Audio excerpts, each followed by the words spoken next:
ഇപ്പോൾ തന്നെ നമുക്ക് മേപ്പാടി ടൗൺ പള്ളി വികാരി അദ്ദേഹം നമ്മോടൊപ്പം ടെലിഫോൺ ലൈനിൽ ചേരുന്നുണ്ട്.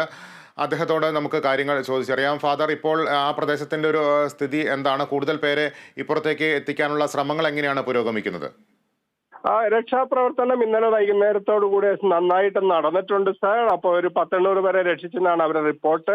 എന്റെ വോളണ്ടിയേഴ്സ് പള്ളിയിൽ നിന്നുള്ളവരും മറ്റുള്ളവരൊക്കെ പറയുന്നതും അതൊക്കെ നമ്മൾ പ്രോഗ്രസ് ചെയ്യുന്നുണ്ട്. പക്ഷെ ഇന്ന് വളരെ വേഗത്തിലുള്ള രക്ഷാപ്രവർത്തനം ഉണ്ടെങ്കിലേ ജീവൻ രക്ഷിക്കാൻ പറ്റുള്ളൂ.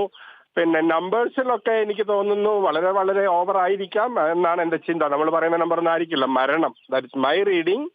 എനിക്ക് അങ്ങനെയാണ് തോന്നുന്നത്. പിന്നെ ഇന്നിപ്പോൾ അവർ തുടങ്ങിയിട്ടുണ്ട്, മഴയില്ല, അതുകൊണ്ട് നന്നായിട്ട് രക്ഷാപ്രവർത്തനം പുരോഗമിക്കുമെന്നാണ് എനിക്ക് മനസ്സിലാകുന്നത്. ഈ ഫാദർ, നമുക്ക് എത്ര പേരെ കണ്ടെത്താനുണ്ട് എന്നതിനെ കുറിച്ച് ഇപ്പോഴും ഒരു വ്യക്തതയില്ല. കാരണം അവിടെ നിരവധി ആളുകൾ പുറത്തുനിന്ന് വന്ന് താമസിക്കുന്നുണ്ട്, വിനോദസഞ്ചാരികളൊക്കെ ഉണ്ട്. ആ പ്രദേശത്തുള്ള ആളുകൾ പറയുന്നതനുസരിച്ച് 200ഓളം പേരെ ഇനിയും കണ്ടെത്താനുണ്ട് എന്നാണ്. അതിൽ കൂടുതൽ ആളുകൾ ഉണ്ടാകുമോ? തീർച്ചയായിട്ടും, അത്ര ഞാൻ പറയുള്ളൂ. തീർച്ചയായിട്ടും.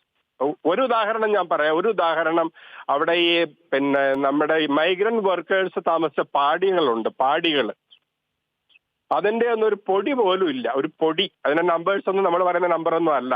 ഇത് എയറിലായതുകൊണ്ട് ഞാനത് പറയില്ല, എനിക്ക് അത് ബുദ്ധിമുട്ടുണ്ടാകും. പക്ഷേ ഈ നമ്പറൊന്നും അല്ല, 200 അല്ല, അതിൽ കൂടുതലൊക്കെ പോകും.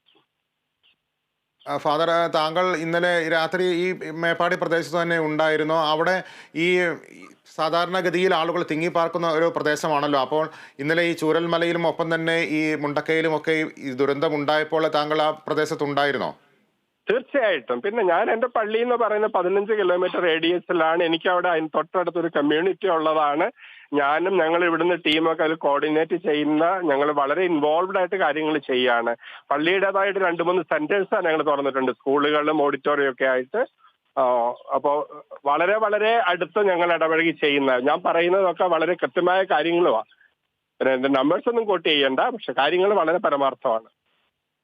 തീർച്ചയായിട്ടും വളരെ വേദനാജനകമായ ഒരു സംഭവമാണ് അവിടെ ഉണ്ടായത്.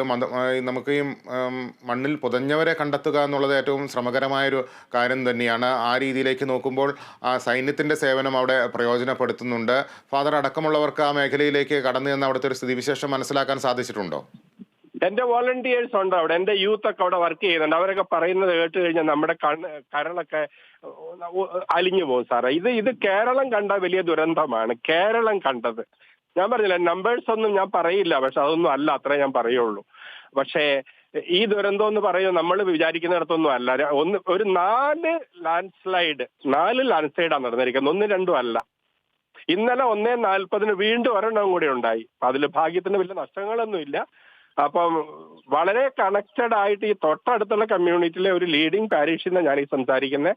അപ്പൊ ഇതിൽ കൂടുതൽ ഒതന്റിക് വിവരം നിങ്ങൾക്ക് കിട്ടാനില്ല.